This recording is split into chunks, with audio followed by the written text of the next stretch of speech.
Casilelia, and I'm trying to remember the Yappies word for greetings. So you guys can help me.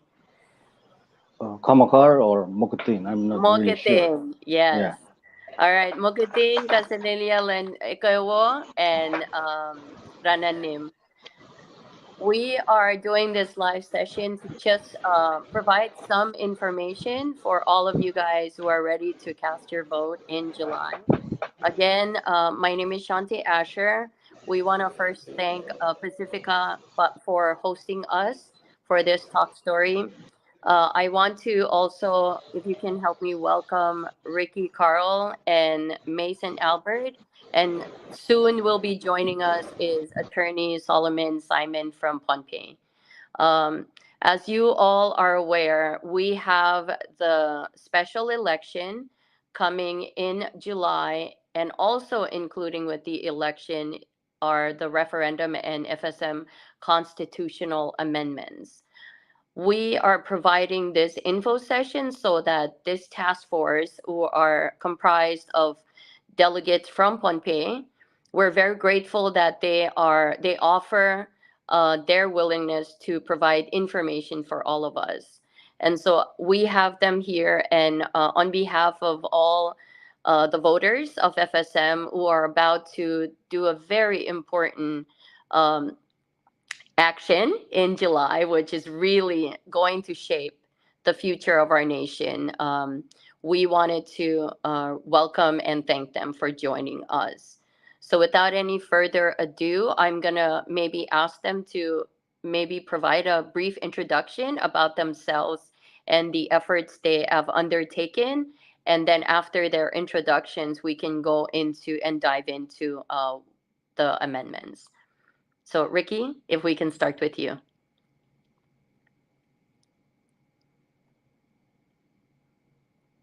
You're muted. Okay, thank you, Shanti.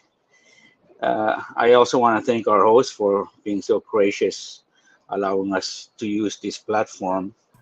Uh, as a task force, as you know, we're an organized task force created by an executive order of the FSM president. And so I will yield to our honorable chairman to provide the background about the task force. This is, as you said, a continuation of the Constitutional Convention that began in 2019 and came into recess due to COVID, and that work was completed in 2022. I will yield now to our honorable chairman to provide that background. Thank you, Shanti.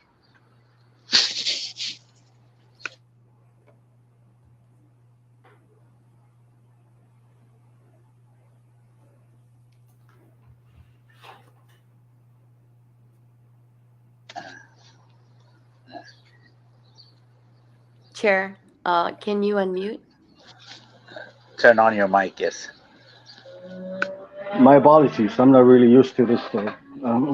As I was saying, it is customary in our culture to pay our respect to traditional leaders. As you know, Mr. Carl is holds the title of Lukan Lang Sa Madalinim, and joining us is Sheep and Maimao Kichi. He's also a traditional title holder, and I'm really thankful for this opportunity to talk with you. As Mr. Carl or Lukan Langso has stated, we're a task force that was created by an executive order by the president, and our task right now is to do the educational awareness here in the U.S. And we've done that. We are on our way back. Unfortunately, about a week ago, a typhoon struck Guam, so we're held up here in Hawaii.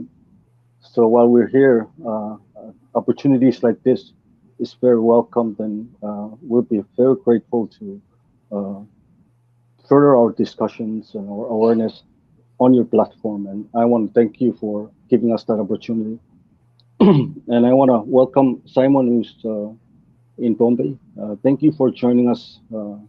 He's one of our key delegates who's really familiar with the proposals that we'll be discussing today. So, uh, without further ado, let me pass it on to Simon if you have any words to share before we begin, or pass it back to Shandy. Kalangad nos, may sakratang wow bang kubron nosu lugan longso matlanim. Hello Shandy, how are you? I am happy to join with Nos and Luke on this opportunity to further uh, disseminate the information, the work that we've been doing for the past few months. As you know, Shandy, I was in Honolulu in April with another team, and we did do the same thing that Nos and Luke are doing with Sao uh, on mainland, and now because of the typhoon issues, they're doing the same in Honolulu and other islands in Hawaii. But I look forward to working with my colleagues there and with you, and to answer some questions to further enlighten the issues in this that we've been doing in the past months. Thank you for having us. Thank you for having me. Kailangan. Luke, if you want anything to add before we pass it back to Shandy to correct us. Yes. Thank you, Shanti, and thank you, Mr. Chairman. In short, I think it's important that we convey to the FSM public residing in the U.S. that this task force is, in fact, a task force created by the president to provide education and awareness to the FSM citizenry. Although we represent Pohnpei, our task is really to provide this information to all FSM citizens. And so we welcome all of our brothers and sisters from Chuk, Yap, and Kushai to join us in this endeavor to make sure that the FSM citizenry residing in the US are well informed about these proposals before they cast their vote on July 4th. That our responsibility is really to the FSM citizenry. Some may think that the Pohnpei team is responsible for citizens or those who are Pohnpeians who are responsible for all of the FSM citizens residing in the US. And the same goes with for the respective delegations who are doing this in Koshai, Chuk, and Yap. So thank you, Mr. Chairman, and I yield to Shanti. Thank you so much, team, for the brief introduction. And as a citizen who really and truly cares about our nation, it is an honor, and I'm very humbled to host you tonight. And on behalf of our all the community members residing in Hawaii, in Guam, and in the U.S. mainland, we want to say thank you again for committing this time to provide more information. I will not be speaking a lot. This platform is really for you to share what you have shared with us, and I had an opportunity to be a part of it. And because it was very informational, I do want to extend those information to others who did not have the opportunity to listen in and absorb the very important information you guys share.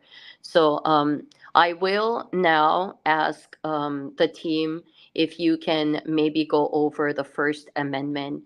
And it is okay since you are also speaking Pohnpeian, you can go ahead and share the amendment that you have on your agenda, the first one. And if you wish, you can also translate it or interpret it in Pohnpeian for those who are watching as well. So I'll go ahead and hand you back the mic. And apologies, I'm going to turn off my camera so I can go and share this. So go ahead. Let me begin.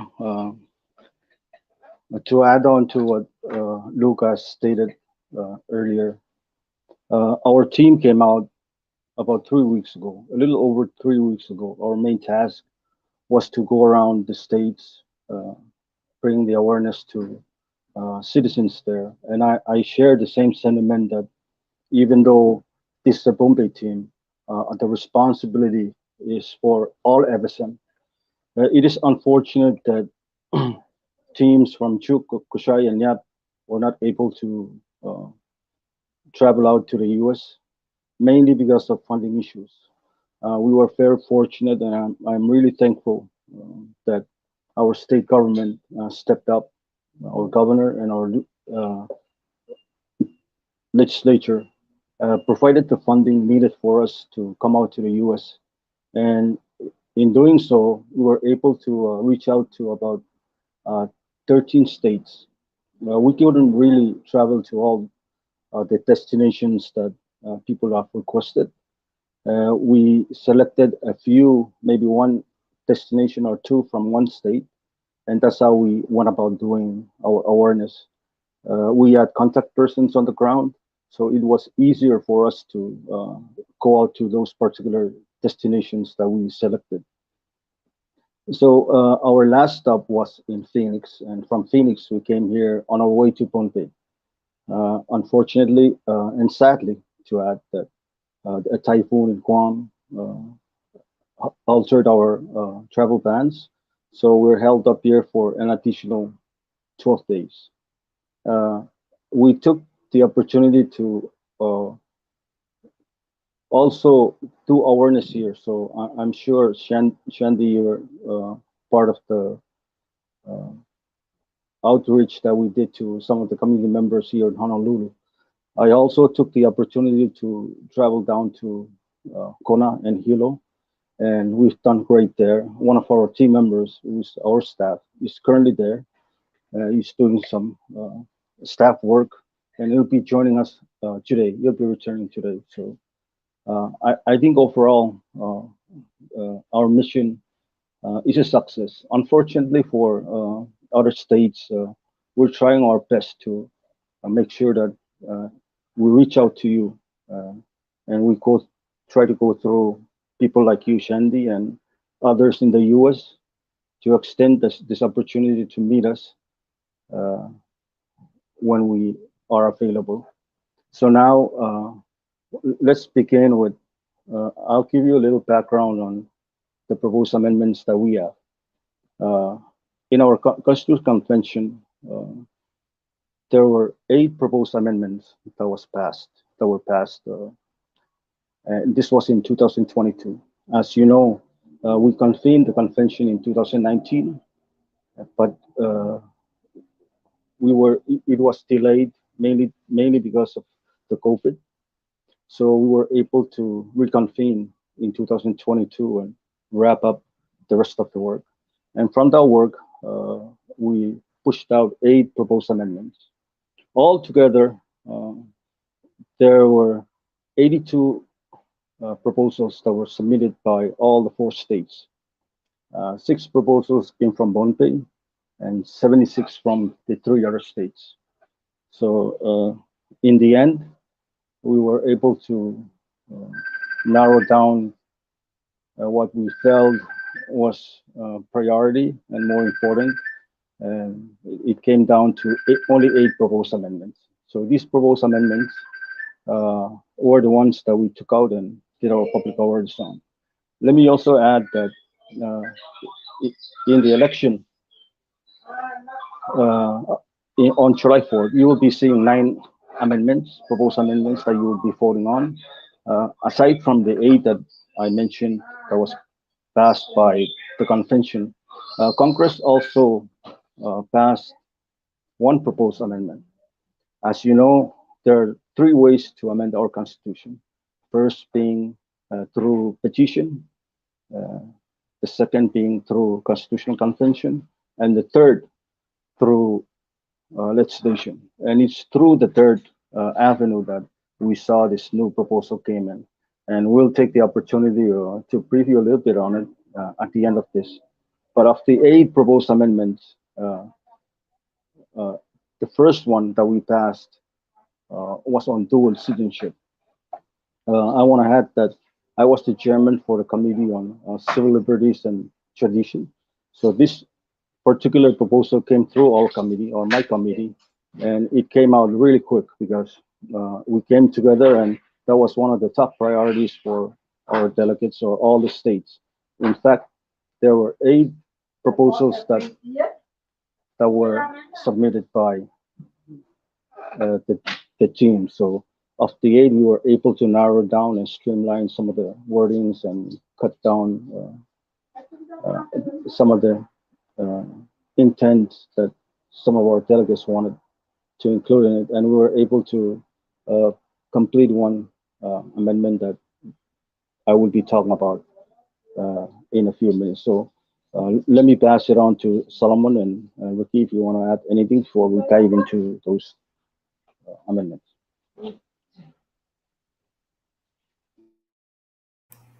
Yeah, thank you, Nos. Yeah, the like Nos said, there were 8 versions of the amendment, and of course, it came from all 4 states. And after a lot of work in that committee headed by Mr. Albert or Nasu, we then narrowed it down. Of course, I was part of the committee also. Narrowed it down, and the version that we'll be speaking to you of about will be is the final version uh, that was passed. So I have nothing further to add other than to do the further discussions with on the proposal. Uh, I understand Mr. Nos will begin with it, and we'll add on myself and Mr. Carl. Luke and Longso will add on things that's maybe necessary, further comments or additions. Uh, Thank you.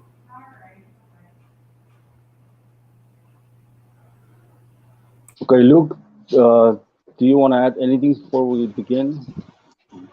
Kalangan?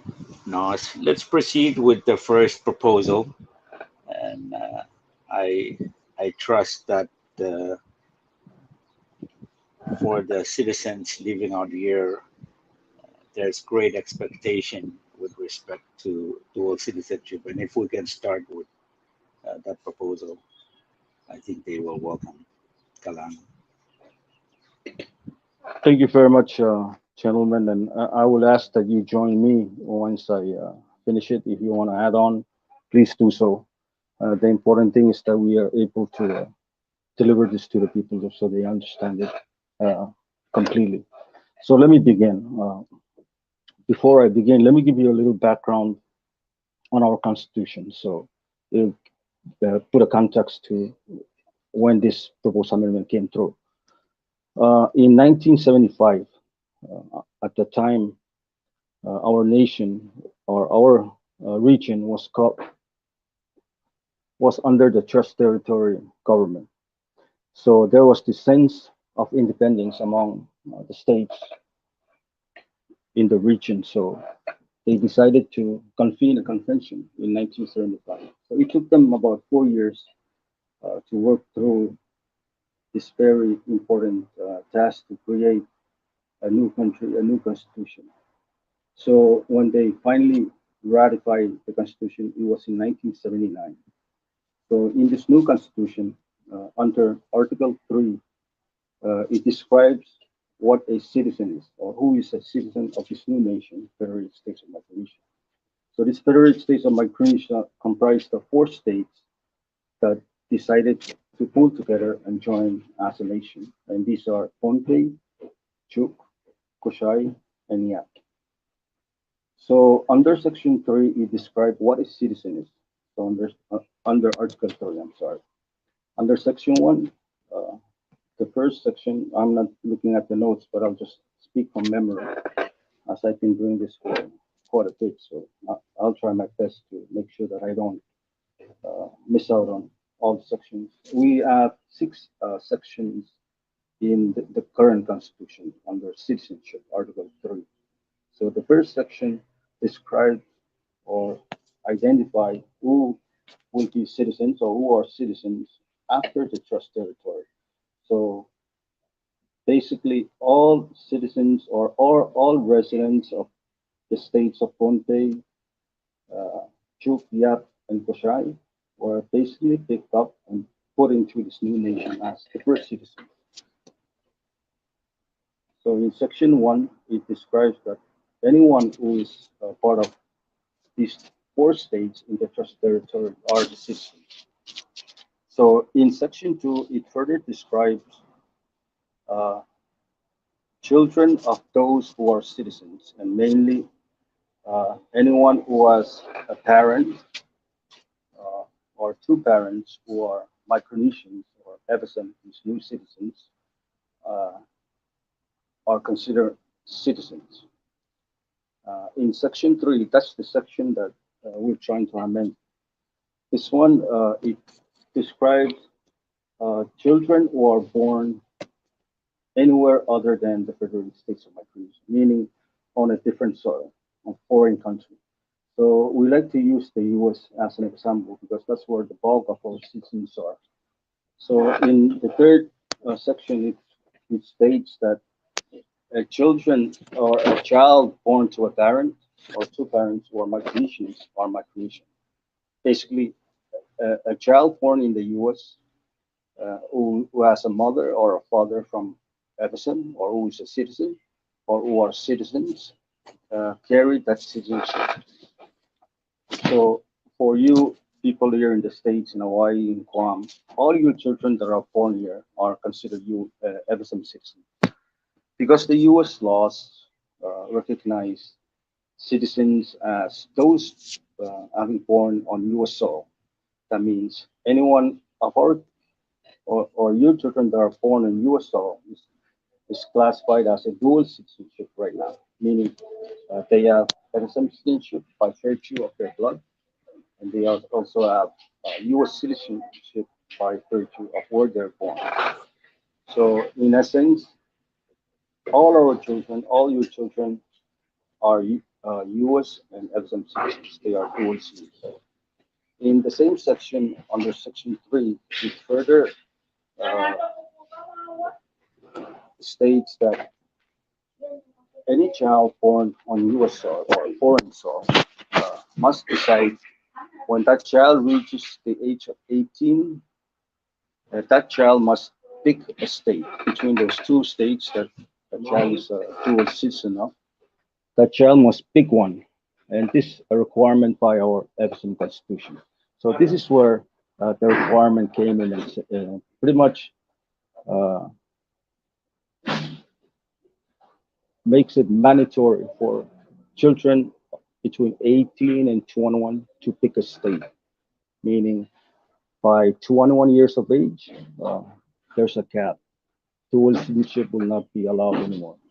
So what is happening right now is anyone who reaches the age of 18 must decide between FSM and US. I'm using US as an example. The same section states that if that child does not pick US, that child is US FSM. Let me go back. If that child does not pick FSM, that child is a US citizen, will be a US citizen. It further states that if that child does not pick before the age of 21, or once that child reaches the age of 21, that child automatically loses the FSM citizenship. So from 21 onward, uh, a dual citizenship is not allowed. So this is where the prohibition comes in. Many of us uh, don't understand that dual citizenship is allowed, but only up to 18 to 21. And from 21 onward, dual citizenship is not allowed. So this is the law that we have, and it's under Section 3 of Article 3. So the amendment that we brought in, it, it pretty much described three ways in which uh, a person can retain or be an American citizen while holding U.S. citizenship, mainly dual citizenship. Let me take a break here for a minute because there are a lot of people here. I need to. Sal, can you take up for just 1 minute, and I'll settle you. Kailangan, no, so the three things that this proposal seeks to do, number one, uh, it will stop the need for the people that have not reached 18 between the time period of 18 and 21 to make a decision. So if this thing passes in July 4th, then those that are required now to make a decision between 18 and 21 will not have to make that choice anymore.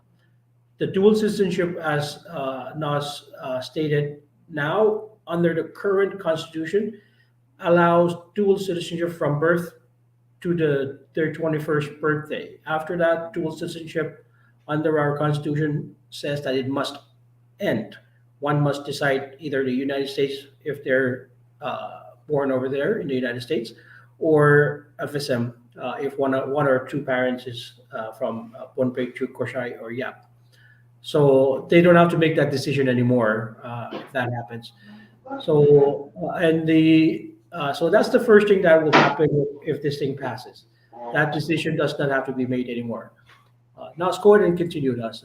I finished off the first part. Okay, thank you. My apologies. I'm in an apartment and I'm currently with a nephew, so there are people here that I have to be mindful of. Anyways, so uh, the second condition, or I'd say requirement for a person to maintain dual citizenship, is mainly for the military folks who come out and uh, wanted to. Uh, uh, their careers are affected by them being non-U.S. citizens, meaning that they cannot uh, get into officers or get into higher ranks in the military because they're FSM citizens. So we're mindful of that, and there are many instances where we're seeing Micronesian citizens renouncing their citizenship and gaining their U.S. citizenship mainly to be able to uh, get elevated in their ranks in the military. So the decision that was made by the convention was to recognize those people that we provide a pathway for them back into the FSM, because once they renounce, they're automatically, or they're mainly U.S. citizens. So once they retire from military, the requirement here is that there will be a mandate for Congress to enact the law. This law will provide a pathway for those in the military who wants to return to the FSM or wants to regain their FSM citizenship. Since they have U.S. citizenship, uh, this pathway will allow them to come back and be able to get their FSM citizenship back, and they don't have to renounce their U.S. citizenship. So this is a bit different from the normal naturalization laws that we are aware of, that we know. Uh, the naturalization laws for a U.S. citizen to become an FSM citizen, that person must renounce U.S. citizenship. So this one is a bit different, since these military folks are now U.S. citizens, and because they have that blood, mm, that connection to Micronesia, we want to make it a bit easier for them to bring them back. So Congress will be uh, able to create a law that will allow them a way back in much easier than the naturalization law or the normal process that we know. So the recommendations that delegates provided, and that's I was one of those who recommended a residency requirement, that would allow uh, folks to come back to the FSM, stay for, it's up to Congress, but our recommendation is a year or two to demonstrate to us that uh, they want to retain their or retain their FSM citizenship. It will not be automatic.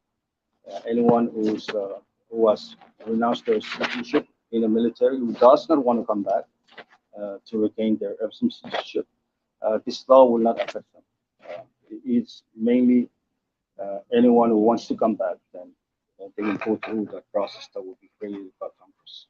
So that's the second option that we have, condition. And the third one, it relates to, uh, I think most of our children who are born here in the States, not most, but quite a number of them have lost their citizenship because they either didn't know that they had to renounce their U.S. citizenship or chose not to renounce, or even some of them did not know that this requirement exists or this law exists.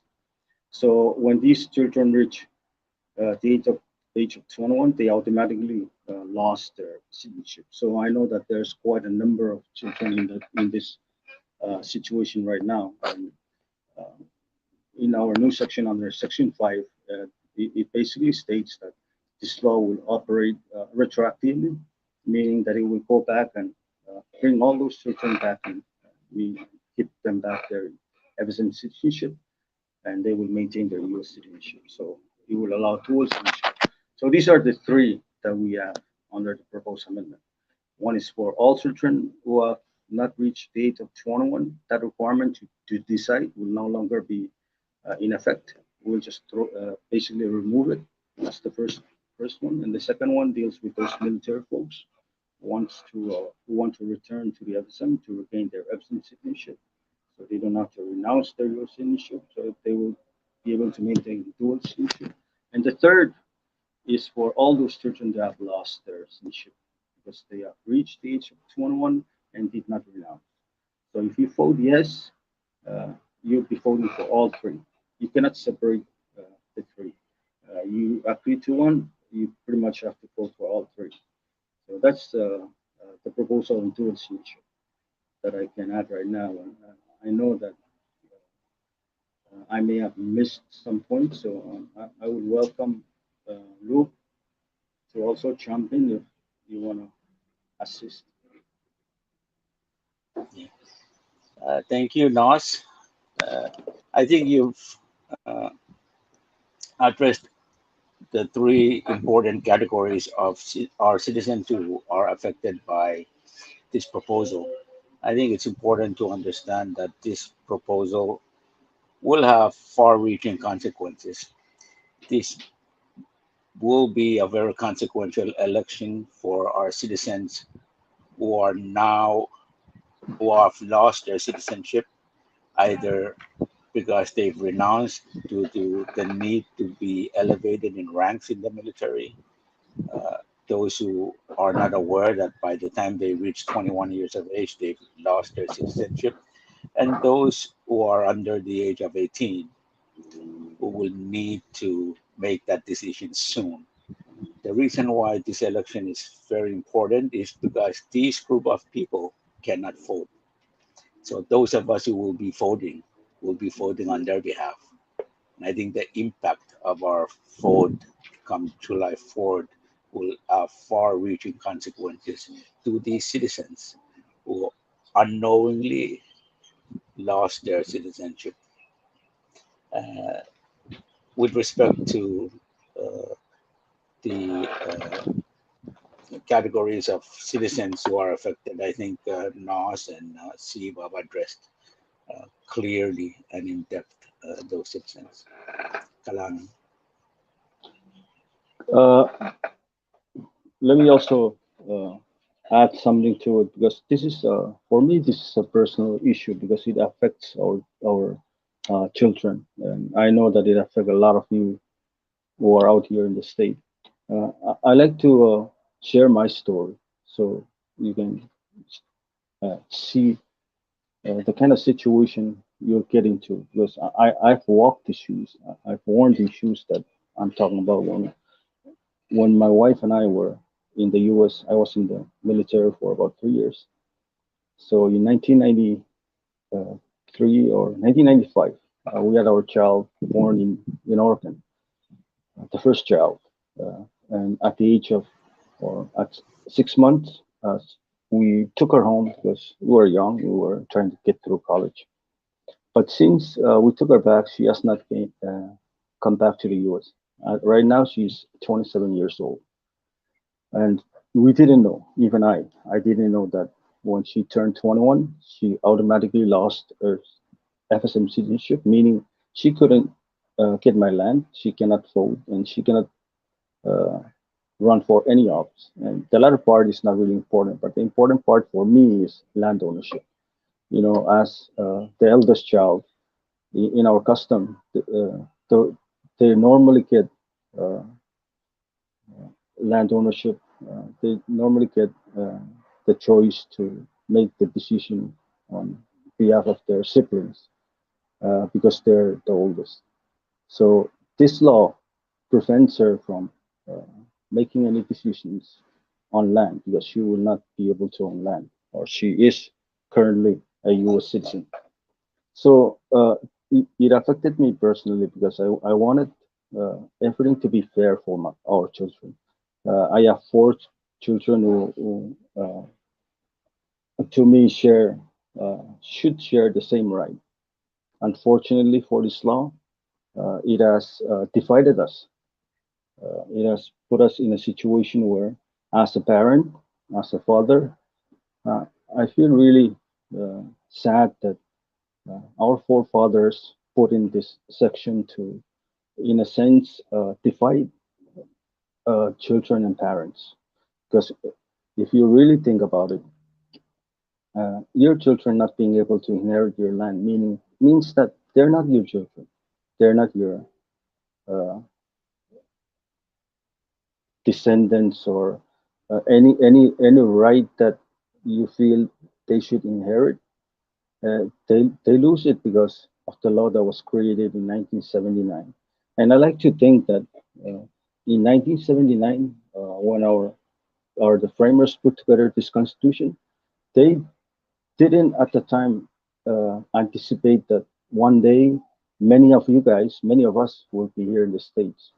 So when they drafted this law, for me personally, I think that they made a very big mistake because not only does this law divide our children, but it creates division among themselves, the, the siblings, because in the end, one day, who knows? Maybe when I'm gone, uh, the younger ones may not like her having an interest in land because of her citizenship. So these are some of the issues that prompted this discussion, and I took this responsibility on very seriously, wanting to make sure that we get all the information, and that when you make the decision to vote, you really decide what is in the best interest of everyone, not just you, but of your children as well. And I know that many of uh, our citizens are residing home; they're not coming out to the states, and maybe this will not affect them. But I want to stress that the relationship with the U.S. is perpetual, that it will be lasting, and who knows, maybe their children will come out one day and be able to stay in the US and have their own children here. So I don't want those people to also uh, experience the kind of challenges, or endure the kind of challenges that I'm facing as a parent. So I just want to state this just to really stress the point on this dual citizenship. Shandy, if you have any specific questions, please do so. This is the right opportunity to Yes, discuss. I. Nos, can I just make a quick comment before Shandy takes over? Shandy, I'm so sorry. You're good. Uh, so again, just to a quick summary and then some characteristic of those two, three areas that we've talked about. The first one and the third one are automatic, so we want to keep that in mind. They're if this thing passes in on July 4th, the children that need to pick by their 21st birthday don't have to pick anymore. No need for automatic means self-executing. We don't need a law to make so it automatically takes place. And those that have passed 21st birthday because of their reason, however it may be, either deliberate or just because they didn't know and all the reasons that Nos was talking about. Those ones are automatic. Now, the second one, the one for those that have intentionally chosen to become a U.S. citizen because of work or school or whatever the reasons may be, most likely one is military, as we've been talking about. That one, of course, is not self-executing. You need Congress an act to make that to work. So we just want to clarify that this thing, if it passes, automatic citizenship, dual citizenship for people that have not reached 21, automatically you can you don't have to do anything anymore. One thing also we want to make clear is that Chinese people, Americans, other nationals or foreigners that are living here in Pohnpei, Chuk, Yap, Koshai, or any of the four states, you don't get to enjoy citizenship because of this. This thing will not, this work, if we pass it in July, will not give citizenship to anyone. So there's a misconception out there that we will have a lot of foreigners because of this coming in and becoming FSM citizens if this passes. That's absolutely not true. It's absolutely false. The committee reports that NOS committee uh, worked on and passed that went to the second reading, first and second reading, and then to my committee, the Standing Arrangement Committee, that proposal and the committee reports that go with it does not include those kinds of people. We will not vote on those kind of people. So that misconception will not is not true. We also have perhaps some people who are, telling the public that you will never lose your land, even if you don't do anything by the 21st birthday and you do not vote on this positively. If you just keep the status quo.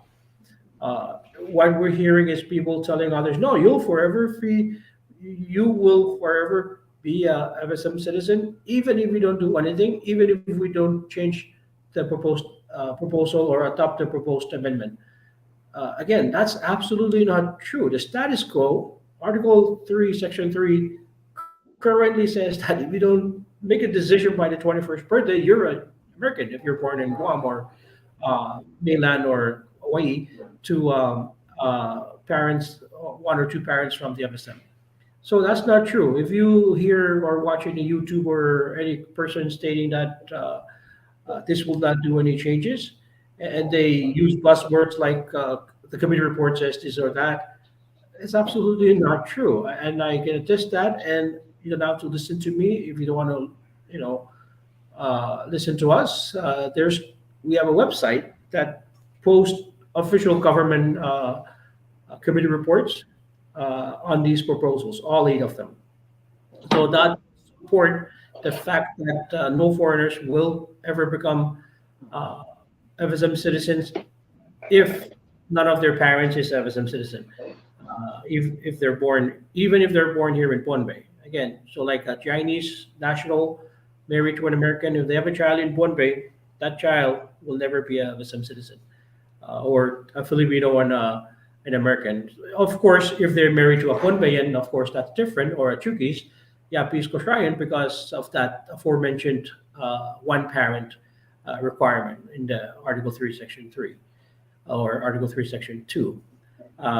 So we just want to put that out there that the common misconceptions that are maybe cite or holding down some of us from truly understanding the proposed amendment.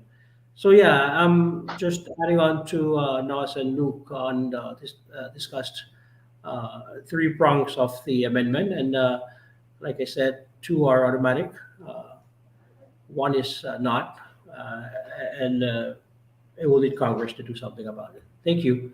Salamat, Nas.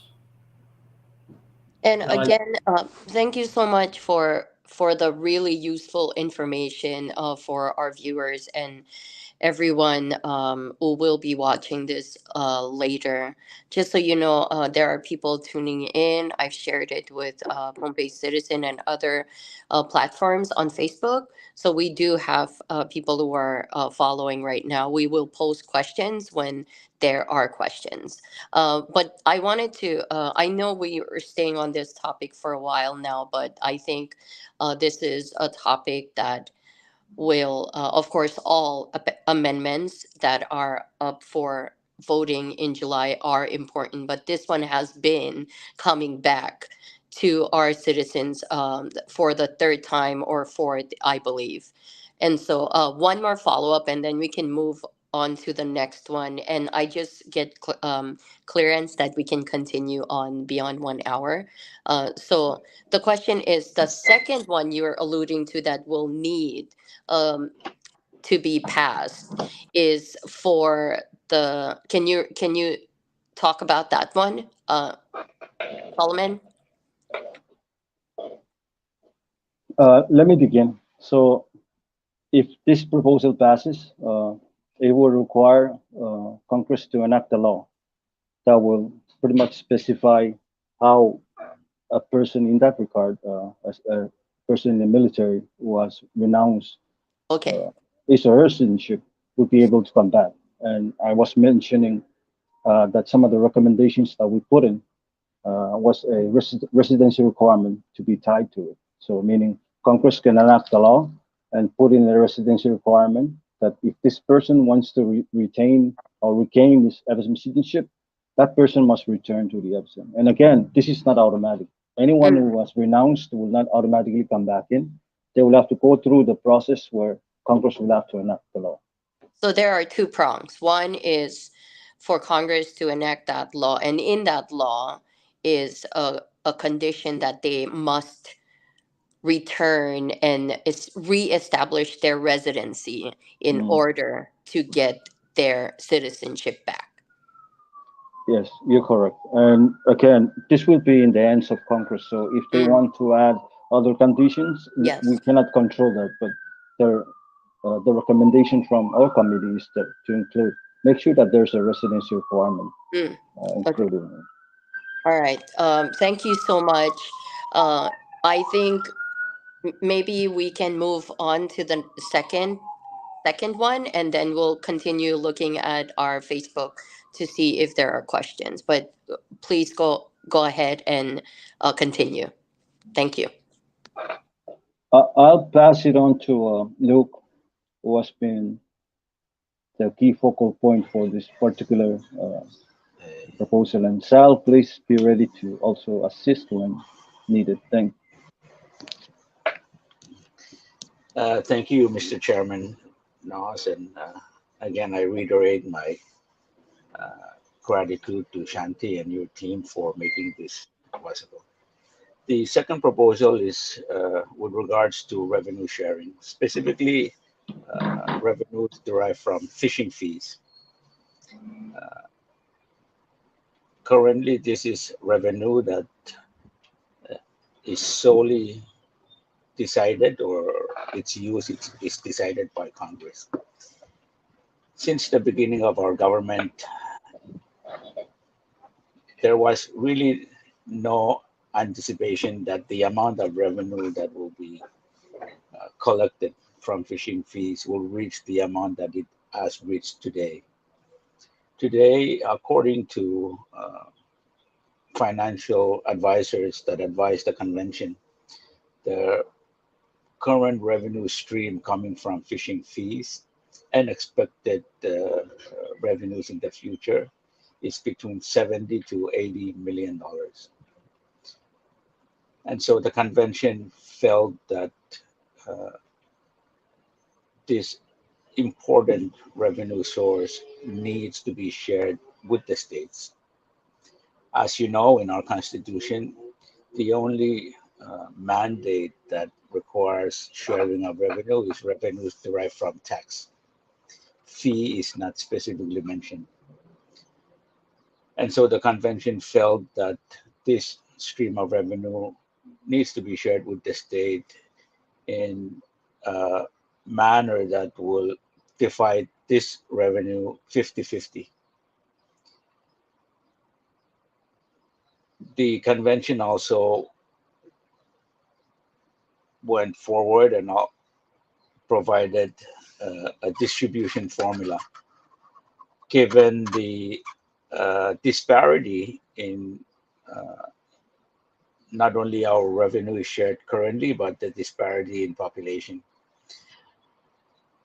The distribution formula that's currently used to in the allocation of revenues is by population.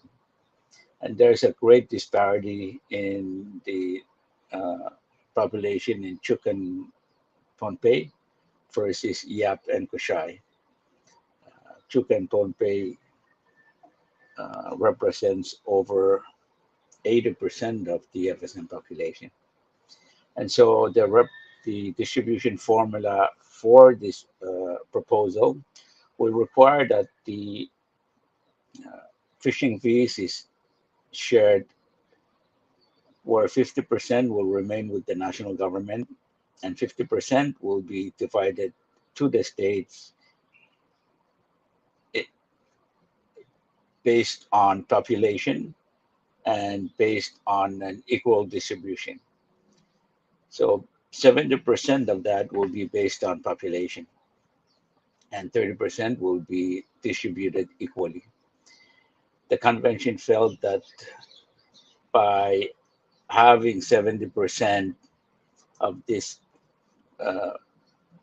funding be divided by virtue of population and 30% to be divided equally is the most fair and equitable manner in which this funding should be distributed to the states.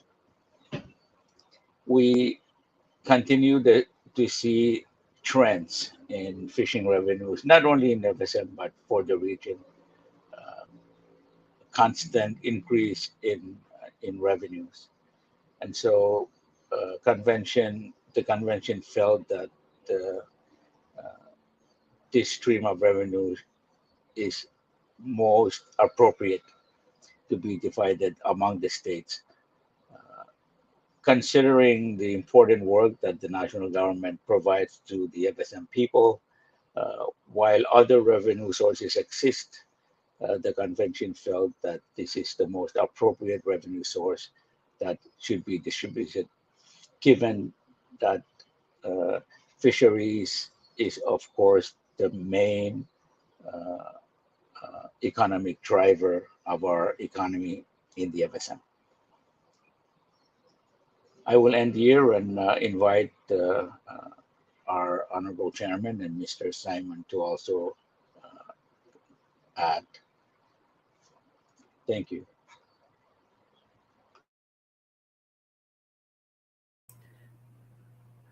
If I may, Nosh, you go. If I may, thank you, Chairman. Again, hello everybody again. So what this means to the country? Let's take Pohnpei for example. Pohnpei currently has, if this passes on July 4th, Pohnpei currently has a budget that legislature, a local revenue budget that legislature works with for projects, for operations for the entire state of Pohnpei, about $9 million a year. Senator Luke is also a Pohnpei senator, and that's what they do. The 23 senators, that's what they do throughout a fiscal year. Try to do that mind-boggling work of using that 9 million to do the entire work for Pohnpei's development, Pohnpei's and to pay its employees at the state level. Of course, I has a different number. Of course, Yap and Chuk all have different numbers because it's based on their local revenues. What this means if it passes to us Pohnpeians, it will mean about $10 million more. That's exactly what it means. It will double our local revenue source. So aside from the sector grants from the compact and other aid from the foreign countries that comes down to us, what's stable, what's constant is $9 million. If this passes, it will become 10 million or 11 million, depending on the fluctuation that Luke stated earlier of 70 to 80 million. So what that means to our 11 municipalities, I'm from Kichi. That means that the legislative council in Kichi that also does projects in Kichi, pays employees and all that sort. They're also trying to make ends meet with the about $400,000. That will also double or more than double, almost $1 million a year. I mean, we all know from basic economics that the more money, or basic math rather, logic, the more money you have in your hands, the more you can spend, therefore spurring economic growth and all that. So that's what we're looking for, economic growth, spurring of that. So as Lou stated, because it's fishing fees and not tax, we were not allowed that. Even the court said that. The 4 states went to court and they lost on this money in the past. They even hired the late Professor Van Dyke from the law school there in Hawaii, and it didn't. The court in the appellate court did sustain the fact that it's not taxable fund. So we we as voters can reach above the courts, and the beauty of our constitution allows that in a constitutional amendment to say no, we want this to be taxed, and that's what we're doing. Thank you.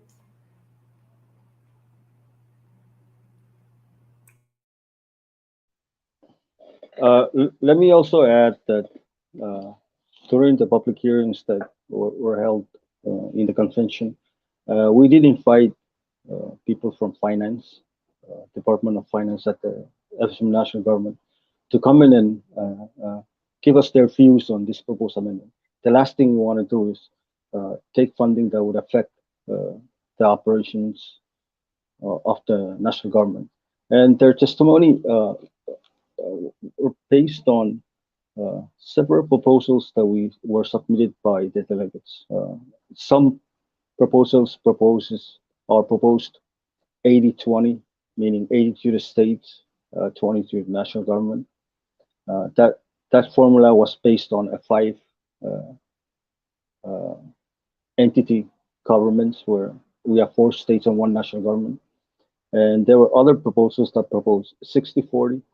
The proposal on 50-50 was finally agreed to after this testimony by national government people that it will not really affect the daily operations of the government. So we were satisfied with that. The delegations from all 4 states agreed that 50-50 should be the first step forward. It does not mean that it will limit to 50. It means that 50 would be at the minimum, meaning that if Congress can add more than 50, it's up to them. But the minimum that they will be defining is 50 for the states, 4 states, and 50 for the national government.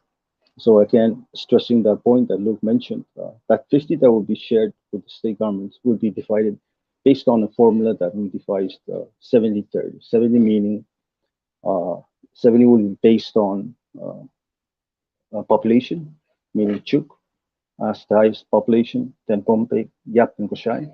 And then 30% of that 50% will be based on equity, the concept of equity, that everybody gets a fair share of it.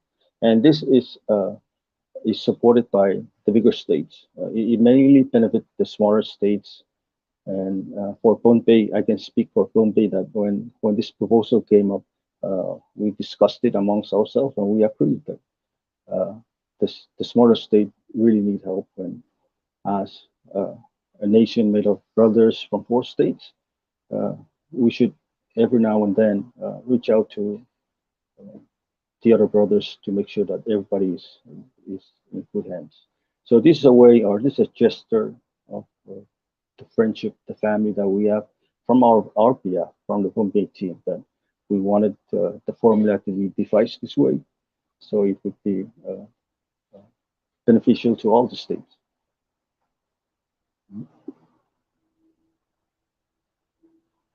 Shandy, I'm going to read a question. There is a question coming from a viewer, so allow me to read it out loud.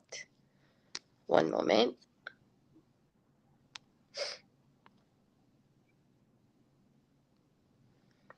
Okay.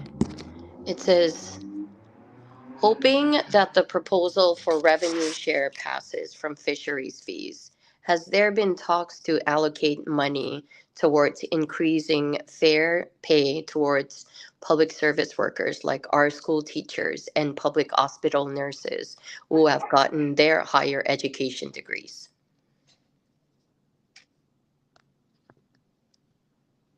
uh, let me begin by the work that we did, the responsibilities that we did not really go into specifics. What we did was to make sure that this money is divided and let the states uh, do as they deem necessary or based on their priorities. And that's one of the reasons why most of us agreed to support this bill because we feel that uh, the states really need help. And if that help goes to public service employees or workers to pay off their salaries, that should be the decision kept at the state level. Each state has a different priority, so we want to leave it open. My main take on this, as a private individual, I'm always of the opinion that the states are main drivers of the private sector. They're the only ones who has a private sector. So any funding coming from uh, the national government or any resource coming from the national government should have uh, consequences in that regard and to the benefit of that state. And I think it should be left to state leadership to decide how they should use that money. And I think that's the proper way to go forward. Hmm. So I think when the FSM task force for specifically for Koshai was in Hawaii, one of the questions also came almost in this perspective, as far as if this pass were to pass, how is this going to be used in our current expenditures? And one comment was, which I think as a voter from outside, was asking, will the money be able to open a special polling place for Koshrians living in Honolulu so that we can exercise our voting in the future? Because currently, due to funding issues and shortages, Koshai citizens cannot vote, don't have a special polling place here in Honolulu anymore. And so that was one of the comments that was being asked. You are asking us to support this amendment. Will you allow us to also provide input and feedback on how to use the money by the states once it is passed?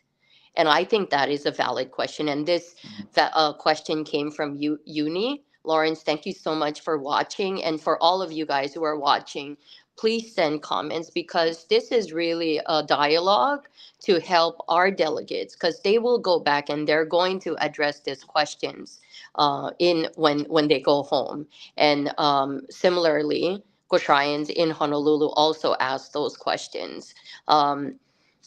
Will you be getting our support and feedback once this, if this passes? Will we have a voice in how the money will be spent? And yes, we do give the respect to the state, to our senators, to make those decisions for the best interest of all the citizens.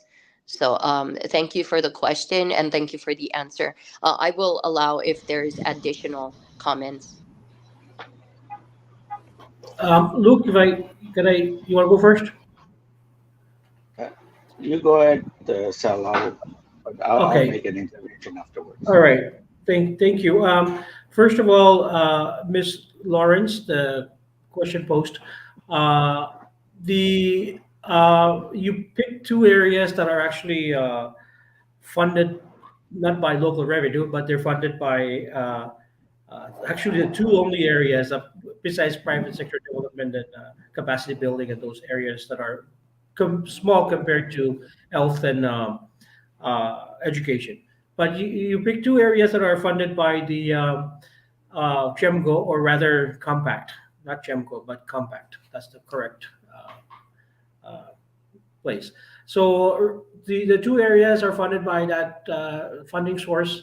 What I do not see, for fairness sake, for policymakers, public policy thinkers in the government to raise police officers and others that are 100% raised or funded by local revenue with these funds, and nothing of the if there's a huge disparity for those two sections, let alone for those that have advanced degrees or advanced work. Yes, those are policies or thinkings or work to be done by our state lawmakers, who are keenly aware of the huge money influx potential. Like I said, like we've been saying, there is for Punpay, for example, we currently have $9 million, about 9 million, fluctuates of course a little bit, but we have a real potential to double that. Double that. We have a real potential to double that. Chances of expansion of salary for the those people in those two areas, including those that are with advanced degrees or trainings, is real. Uh, we know that FSM government just past year or past Congress just approved 45%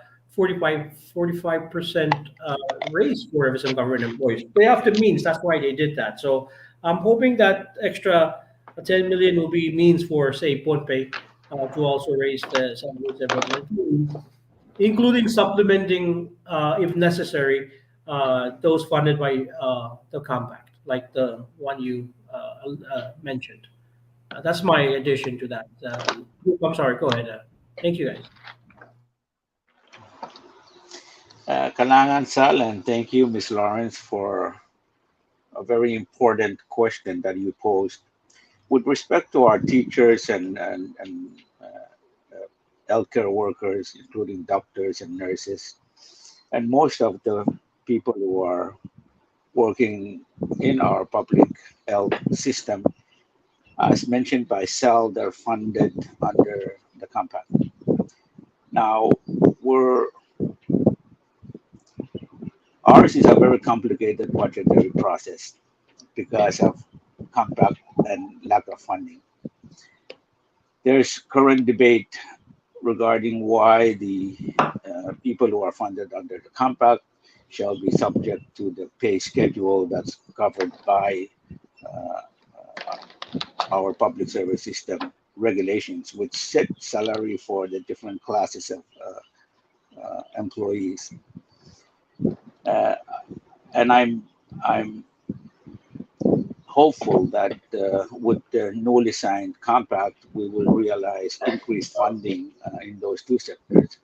For Pohnpei, and I will speak of the Pohnpei legislature, we currently, in our budget, upcoming budget, included a proposal that will increase salaries of all those employees funded under the compact, similar to the increase made by the national government to its employees of 45% across the board, based on availability of funds. And I think we will see a favorable outcome from our team that represents us in the compact decision-making process, which is GEMCO.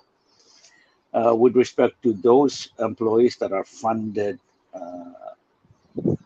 from our general fund, I should say that the Philippine legislature have endorsed by resolution all of the proposals before us in this upcoming election, which means that there is clear intention of the legislature to use some of this funding towards increasing salaries of all government employees. And I think fair pay is something that it should be considered universal. We're doing all that we can with the limited funding that we have to increase salaries, but not in the form of actual pay raises, but in the form of cost of living adjustments, also known as COLA. So there's no employee of the state government who is receiving minimum wage. All of the state employees are receiving an equal cost of living adjustment at an amount of $110 currently. That's what our budget allows us to do. We anticipate that if this specific proposal passes, it will provide us with enough funding to increase salaries of state employees that will be equivalent to salaries that are given to our national government employees. It's only fair. I mean, we all pay the same amount of electricity, same amount of utilities. We all pay the same amount of food that we purchase at the stores. And so that's the current thinking that exists with your state of Pohnpei leadership. Rest assured that with the open minded and sort of the current attitude that I see with the state leadership. And as you know, we've invested in having our sessions televised and be available online. We welcome thoughts from our citizens that can help us improve how we provide services to the general public. And this process also offers us an opportunity to dialogue on those things that your state leadership, not only Pohnpei, should be considering if this specific proposal passes. And for me personally, I welcome your thoughts on those things that we should be prioritizing if we want to realize this new funding stream. Kalan. Thank you so much. We have a question from Khalil Edwin. Distribution, I will read it as verbatim. Distribution formula based on 50% proposed share on fishing fees revenue shares. As indicated in details, 30% based on population. Is the compact distribution formula a relative option to explore?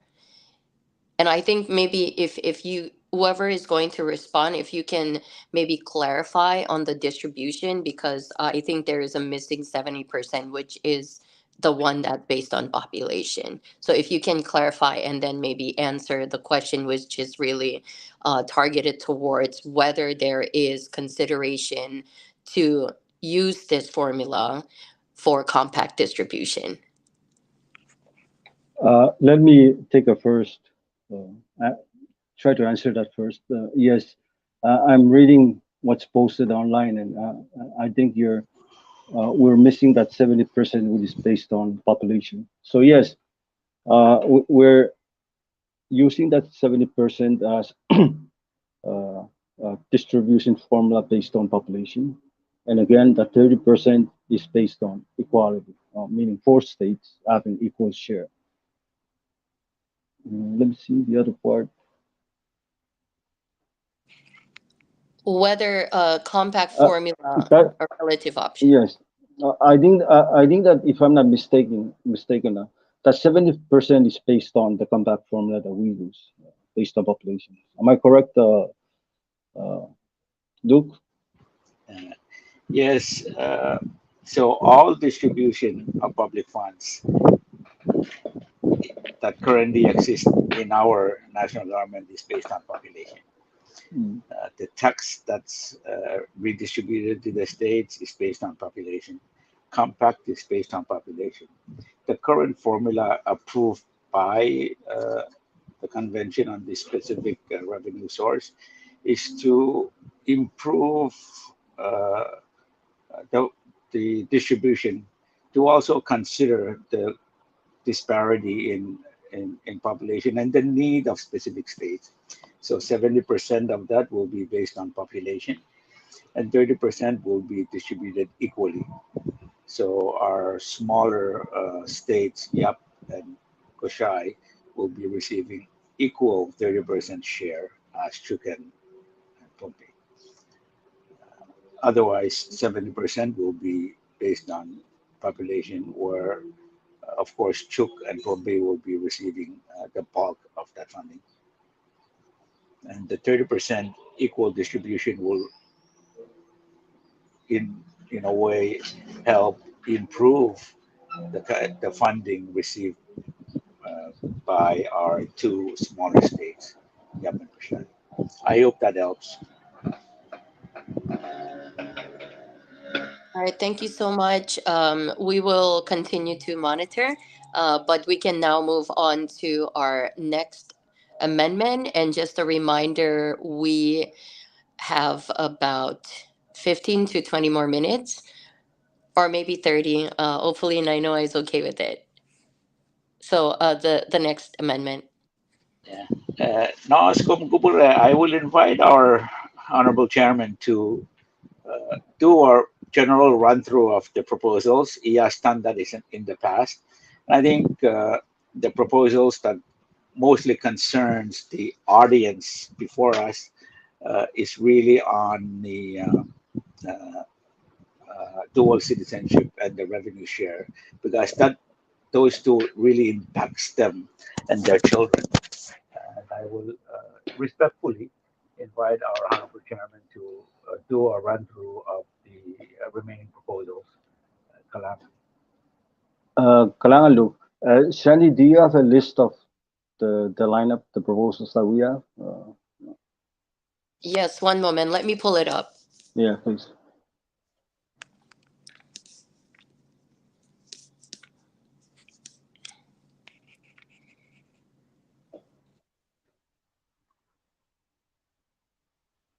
And while I'm pulling it up, can someone provide clarification on what is the current for the revenue sharing? What is the current status we're in, so that people understand where we're at and make that decision? I know you guys briefly touched on it, but while questions are coming in, maybe another reminder of where we're at and with the status, current Yeah. status.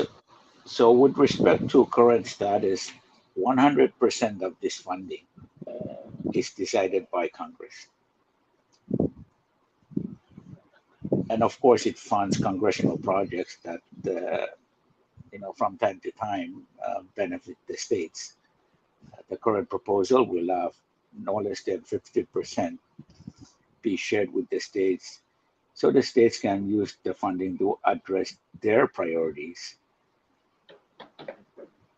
which most of the times are different from the national government priorities.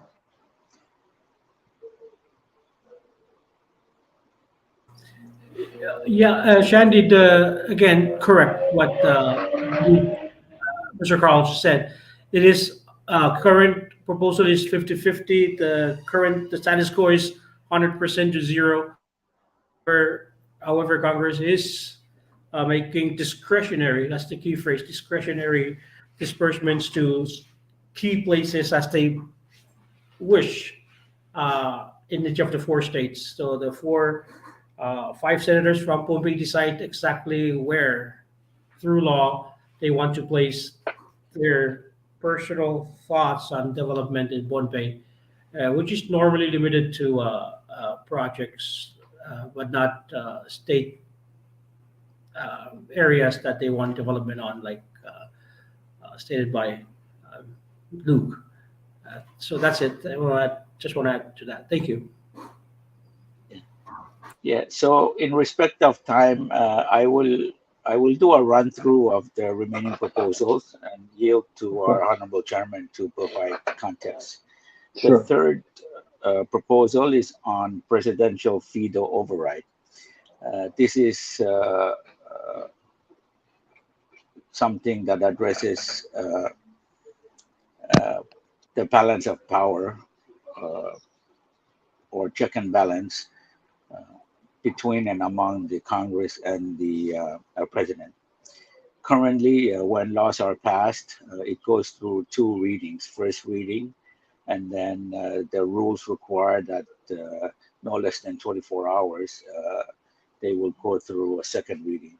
Now, it's the second reading that's important because the second reading only requires 4 members of Congress, usually head of delegations or the congressman at large, to vote on second reading.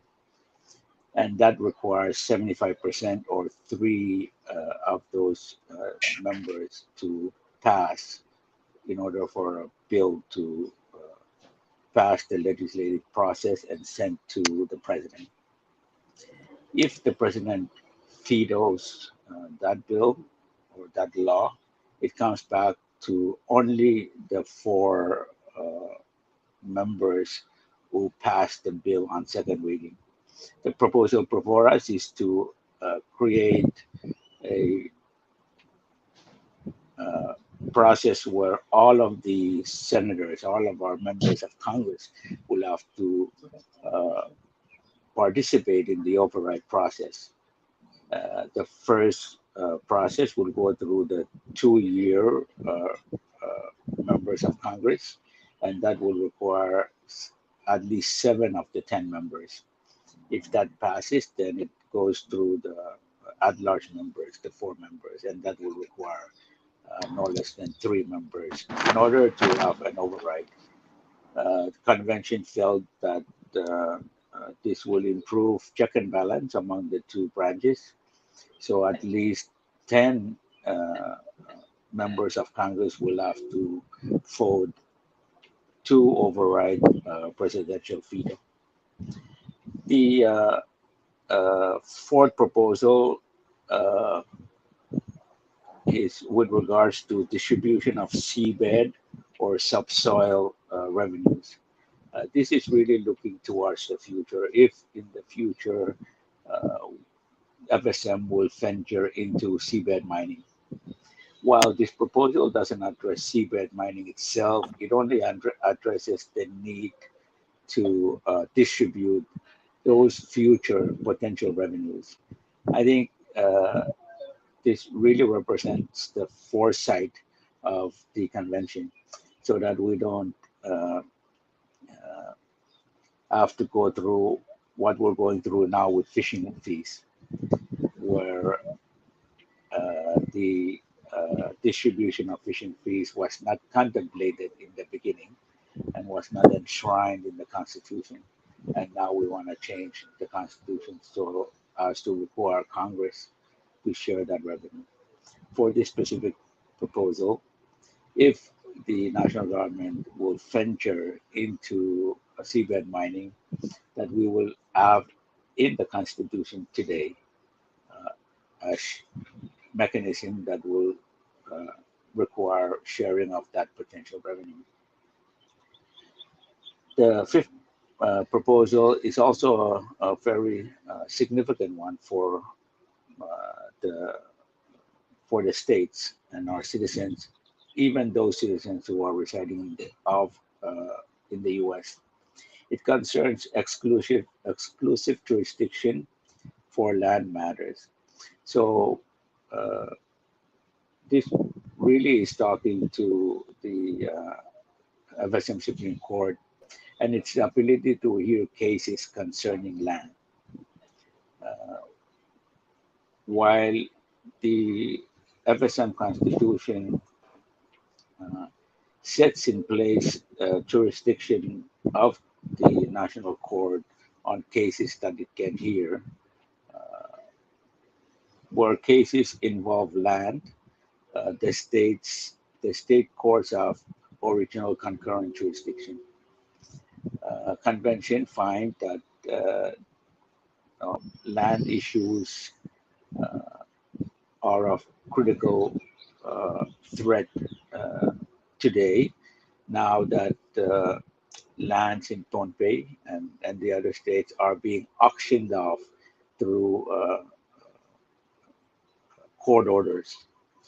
And convention felt that jurisdiction concerning land should remain with the states and exclusively be a state matter. This will help the states hear cases and ensure that the compelling interest with respect to land and their jurisdiction to decide on land matters remain with the states. We will provide detail if there are questions regarding this. The sixth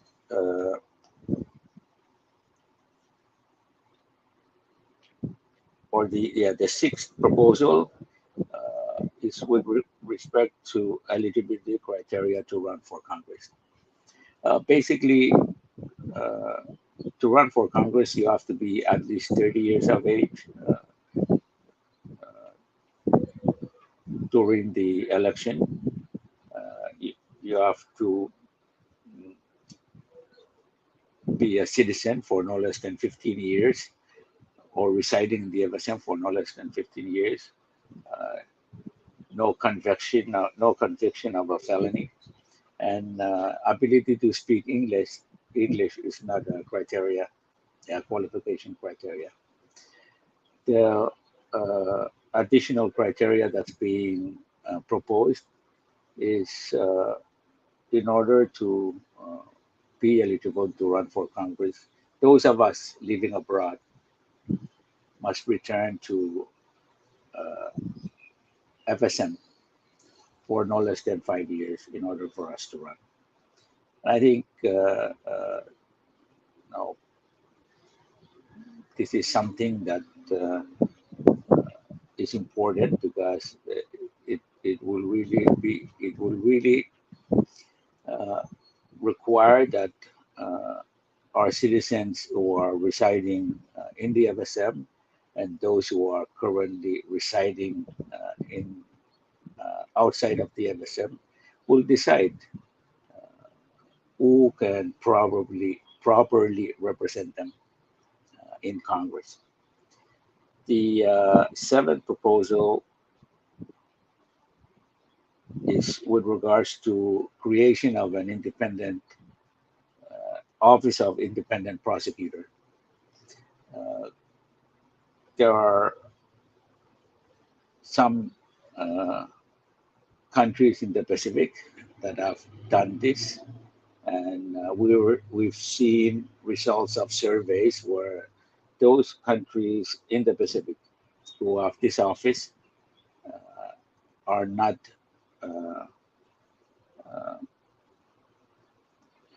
mentioned in reports addressing corruption of government officials. And so the convention felt that in the current situation that our country is in right now, it's important to consider having this office in place and be mandated by Constitution. And then the last one is with respect to threshold. Currently, our Constitution requires that in order for us to amend it, we must at least have 75% of votes cast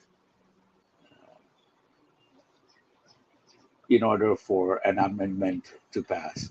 The current threshold is proposing to have 66 or 66.6 or 67%, 2/3 of the population to agree or vote in favor of proposal in order to amend our Constitution. This one is tricky because it will not, if it's passed, it will not be applied to the current election. It will apply to future constitutional amendment elections. It's been proven that in the past constitutional conventions, that the 75% threshold that we currently have makes it impossible for us to, uh, change our constitution, even in light of obvious change circumstances that we are in. For example, in the past, dual citizenship have received over 60% of votes cast, but we cannot seem to get to the 75% threshold, which means that most or the majority of FSM citizens agree that we should have the right to have dual citizenship. However, uh, because of the threshold, it is the desire of the minority that is deciding this important issue for our nation.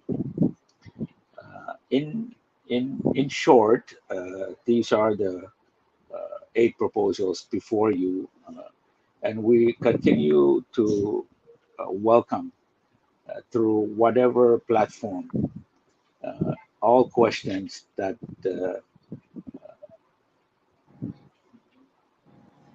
our citizens or our brothers and sisters residing in the United States have with respect to these issues, and we will do our best to provide adequate answers prior to the upcoming election on July 4th.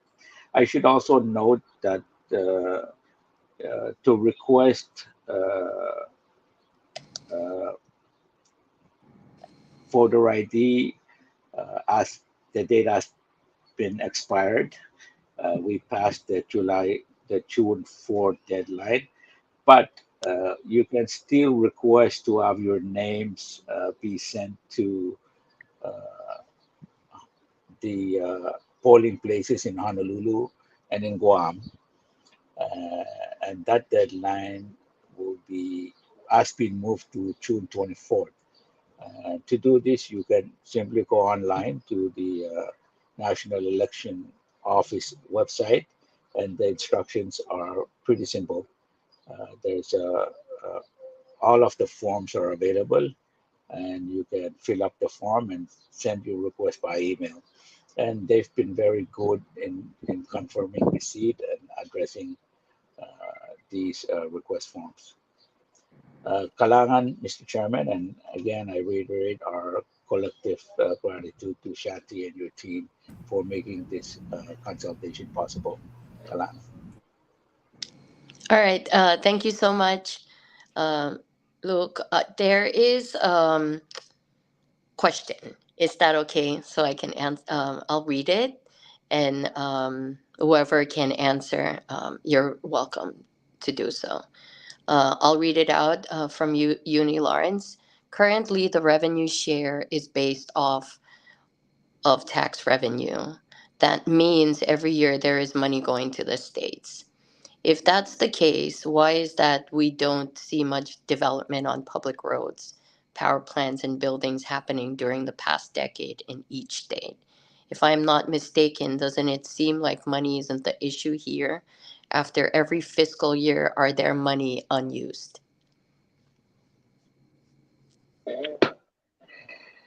I'll yield the floor to Mr. Carr, who is Yeah, one of our state leaders. yeah. Thank you, Mr. Chairman, and thank you, Shanti. Thank you, Ms. Lawrence, for your question. Although this question is not related to the proposed constitutional amendments that are before us, it it, it should be addressed. And given time, and I trust that we will all respect time that's been allotted to us on this platform. Uh, the funds that come through taxes, these are taxes that are collected in the states and paid to the national government. 50%, according to the Constitution, no less than 50% will be shared with the states. And I should uh, state to you right now that funding for the states are never enough to address the major infrastructure uh, uh, projects that we need to be investing in.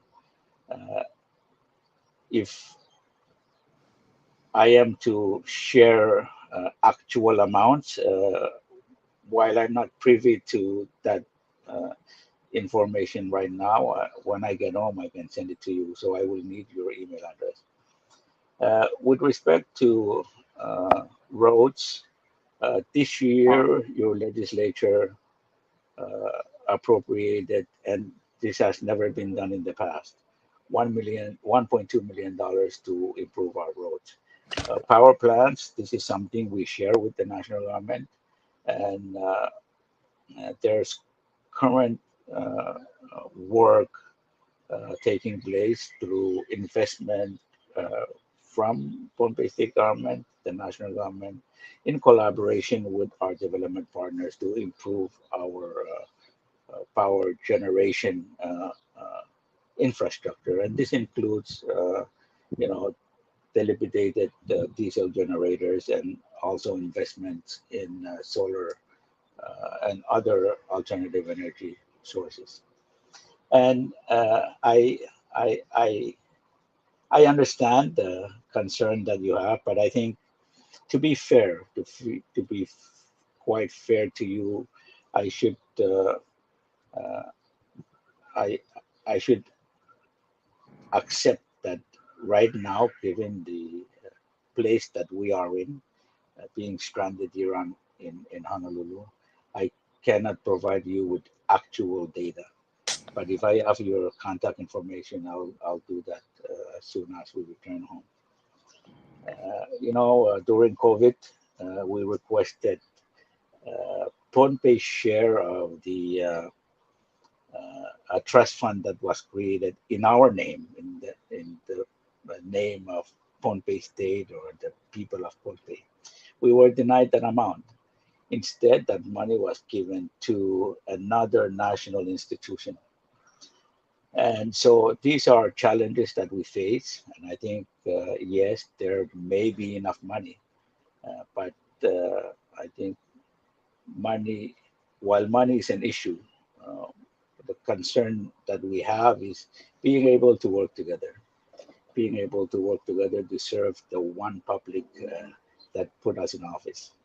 In fact, while we often distinguish our responsibilities as national and state leadership, we save the same individual, and that's you. And I hope that when we return to Pohnpei, I can provide much more information. Your concern not being sort of related to the proposals, but I applaud you for bringing it up. These are important issues that we should also dialogue on. Kalangan. Uh, let me add on to it, maybe to give you a little uh, information on uh, what I know. Uh, there are two main revenue sources for the states. One being the local revenue collected through taxes, and as rightly stated by Luke, taxes collected at state level is given to the national government, and the mandate is that half of the tax collected in each state is given back to the state where the tax is collected. So that's one revenue source. So for Bombay, we normally see around 11 to 12 million a year. That's the projection that we get, meaning that we usually collect 22 and half go to the national government and half return to the state. The other source of revenue is through the comeback funding. So through the comeback funding, uh, that funding is already, the money there is already earmarked, mainly funding education sector and health sector. So that's another issue on its own. But I think it's important to give you a little uh, background on the kind of discussions that were held in the convention, because some of the issues raised was dealt with whether the state really need the money to make sure that the funding going to the states are used accordingly. And I think Shandy also did mention a while ago that whether this money can be used for maybe expanding polling places for the state of Kushai. I think definitely, I think it's you voters who will have to decide, and you have to convince your leaders to do that. But I do want to bring it up for the state of Mumbai because I worked there for several years at the legislature as a staff, and I did notice the struggles that they go through in trying to take care of the population of over 30,000 people and increasing. I think those of you who have migrated uh, abroad are mainly here for, you know, better opportunities.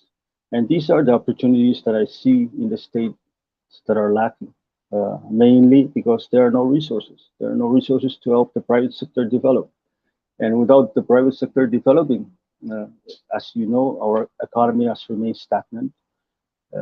Priority is always given to the private sector through uh, uh, the sectors that we feel would help the economy.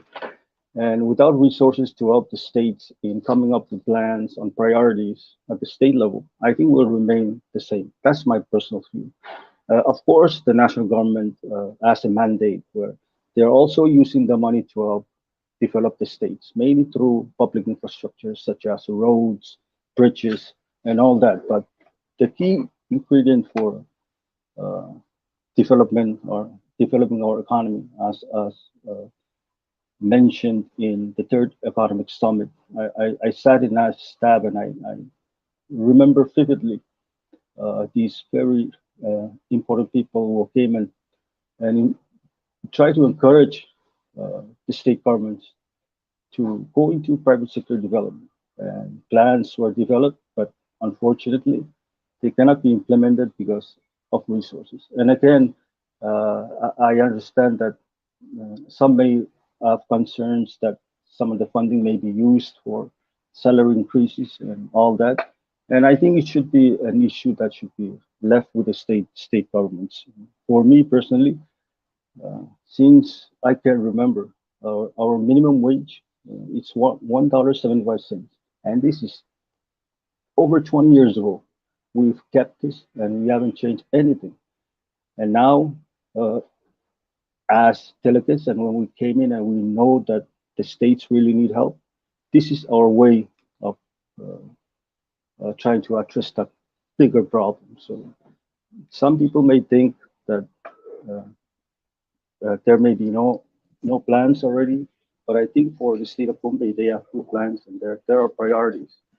As a member of the Economic Commission in Mumbai, I do know that there are a lot of backlog on developments and projects that we have, and mainly these are related to lack of resources, and of course, these fundings are held up by GEMGO, and some of them are, you know, yet, you know, we have yet to see how these plans will go forward and be implemented, especially the private sector development projects that I see. So for me personally, I think this is one way for us to assist the states as citizens. We've the formula that we've used with the national government has been in existence for the past 20 years, and our economy has remained the same. So in short, that's why I voted for it. I voted for the proposal mainly to help the states develop their economies. Thank you. All right, thank you so much. There is one more question, and hopefully, I want to say thank you to our viewers and for sending questions so that this can be a more engaged discussion. I'll read the last question, which is proposal number 6. Does this proposal apply to students who are trying to achieve higher education or degrees abroad? And I believe this question from Mr. Edwin is targeted towards the amendment for eligibility criteria to run for Congress. So, Sal, you want to answer that? Yeah, so the question is regarding the qualification of Congress. No, it doesn't. The committee report, again, clearly stated that, at the convention, clearly stated that students are exempted. Not only students, but people working at the consulate offices, people who are sick. There's a list in the committee report, Medical. but students are working on extended programs like a master's degree or a post, a doctorate or something that takes many years. Those people are exempted. So no, they don't apply to those. That's not just students. Thank you.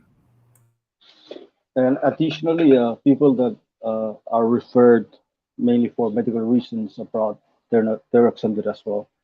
Uh, I think the main reason why that issue came up was to deal with people who are relocated from the FSM, who have chosen to relocate from the FSM and reside in a different country as their new home. So in order to address that, that's what the proposal tried to deal with. All right. Thank you so much. I will do a summary, with you permitting. I'll just do a summary and then we can go ahead and end our um, virtual dialogue. So the First Amendment that is up for voting is going to be on dual citizenship. So basically, if you vote yes to this, this will allow our citizens, for example, our kids that are born in the US, to have two citizenship or dual citizenship. And that's not only for for our kids, but for any FSM citizens to carry a dual citizenship status if you vote yes. Vote yes. Next one. It is on the presidential veto override, I believe. I'm looking at the third one is for revenue sharing. The next one is revenue distribution, and the revenue sharing is what they talked about. So currently, there is no distribution to the states when it comes to fishing licenses, and this one grant will allocate 50% to the FSM, 50% to the states, and within the 50% that goes to the state, 70% of it will be distributed by population, and 30% will be distributed equally. I stand to be corrected. That did I cover that right? Okay. The next amendment is on revenue distribution for seabed and subsoil, and that's really forward looking. The next one is eligibility to run for Congress. So basically, you have to reside 5 years in the Federated States of Micronesia in order to be eligible to run for Congress. The next one is exclusive jurisdiction to go to states on land matters. And then the last one is the threshold to be reduced to 67%. Currently, 3 states has to vote yes and reach 75% in order for an amendment to pass. So the threshold amendment is to reduce it to 67% for 3 states in order for an amendment to pass. Those are the 8 amendments that we just covered. And before we end, I will take it back to you guys if you want to add additional ones before we're done, if I did not recite anything correctly. Uh, Let me just briefly go over, not go over, but remind our audience that there will be 9 proposed amendments that you will be voting on. The last one, as I indicated earlier, was passed by Congress. Mainly, let me just give you a little background on this proposal. This proposal was introduced into the Committee on Churn Provisions, which I was a member of. The proposal dealt with uh, right to LDN farming. There were big discussions on it, and we decided as committee members to set aside that proposal because it was not a top priority for us. So when we recessed or we end our convention, I learned, or we learned later, that this proposal made its way into Congress, and then it was assigned to a committee. Normally, when a proposal is assigned to a committee, they do public hearings on it.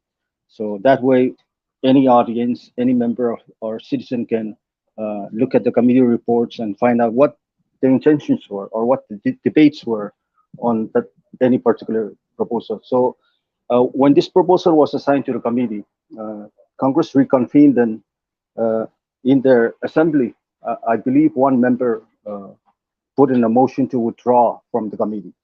So that they have that power, they have that rule that where they can simply submit a motion to the speaker, and the speaker will allow a bill or a proposal to be withdrawn from the committee and placed on the calendar for a particular session. So I think this is what happened, because in tracking uh, any of the reports that we thought were should be available, we couldn't find it. But the Congress did pass it during first reading. Second reading, they passed it and transmitted to president, and the president signed it. And the next thing we know was this proposal was assigned to our task force, to all the task force, to do a public awareness on it, to do a public education on it. And for us, the Bombay team, we couldn't really discuss this proposal, and I want to apologize that uh, we still cannot discuss it because we don't have any reports to back up what the intentions were or the purposes of this particular proposal. So, with that said, you will see this proposal, you will be voting on it, and I'm really sorry to say that uh, there's no explanation I can say to this. It's simply on your own. If you think that Congress did the right thing in passing this proposal without the committee report, you vote yes. If you're like me, who believe in transparency and accountability, especially transparency, for a proposal like this, dealing with the highest law of the land, I think it's an understatement that I would say that I will not be voting for. I definitely will not be voting for it, and I want everybody to know that. Thank you. Thank you. This was a really great dialogue. I cannot emphasize enough how grateful I am as the moderator to be able to host you and to provide this platform for all citizens that did not have the opportunity to listen and get information from you. Because in all fairness, if you are going to vote on something, it is only right and fair that you are an informed voter. And so I want to thank the Pohnpei Task Force, CONCON Task Force, for giving us this opportunity and for allowing me to moderate so that we can share it out to all the citizens that are residing in the U.S. mainland, Hawaii, and Guam. Uh, Ricky, if I can maybe call on you just for clarification. I heard earlier that you said there was an extension for those to request for their names to be added to the registry so that they can vote at a special polling. Can you please clarify that? Yeah, so I had an email exchange with the deputy director of the election, our national election office. And so, with respect to applying so that you can vote at a special polling place, and this is for those of us who are already registered voters. The extension, uh, the deadline has been extended to June 24th. So you can go on to the National Election Office website, uh, and the form is available on the website. You can either do a PDF and fill it up online, or you can print it out and fill it up, scan it, and email it to the election office. And when you're emailing the state satellite offices, uh, they encourage all of us to CC copy the National Election Office so they can monitor the requests that are being submitted to the states. Given the number of requests that have been submitted, this is unprecedented. They haven't seen this kind of number, which is testament to how consequential this election and these constitutional amendments are. Uh, it's important that as much of our population participates in this election, and I think I share the sentiment of the task force and all of us who are residing outside of the FSM uh, uh, to really thank the National Election Office for making it a little easier for us to vote this time around. Mm. Hopefully, the turnout will provide us with a justification to really request that the election process is made easier, not only for those of us residing in Hawaii or Guam, but also those of us residing in the U.S. mainland. For us, for the state governments, we will endeavor to make sure that state elections are taken out to the U.S. mainland. But respect to the specific question, if you are already a registered voter and you want to request to cast your vote at a special polling place out here in the U.S., you have until June 24th to submit your request. Kalangan Shanta. Thank Uh, you. Shandy, let me add on to that. I just returned from Kona. So for you voters here in Hawaii, uh, your polling place is in Honolulu. So what we did in Kona was, first of all, I want to thank election office, especially acting deputy secretary or assistant secretary, for uh, being very thoughtful and allowing this to make sure that our citizens are able to vote. So when we were in Kona, we learned that voters there or residents there, Pompeian residents there, they didn't request their absentee ballots because they did not know the deadline, which was May 15 to May 30th. The entire Kona and Hilo residents did not participate. They did not submit their absentee ballot request.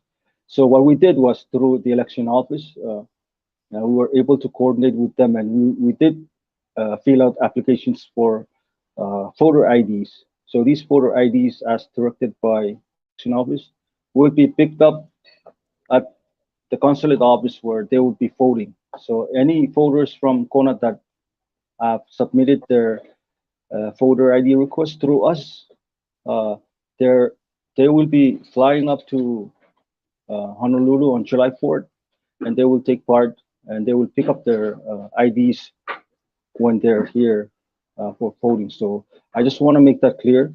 I haven't seen the form Luke is referring to, but please do go online and look up the form. If there's a separate form, please fill it up. But the form that we used was the voter ID form. And what we did was fill out the form and just take a picture through cell phones, their cell phones, and we take a picture of the forms. We print it out and then take a picture of the forms, and then take a picture of the individual, upload both, and submit it to election office. And through them, they've relayed to us that all those that have submitted will be able to vote here in Honolulu, and then they will have to fly up at their own cost. So I want to bring this up because there may be voters here in Hawaii, especially in the other islands, Kona and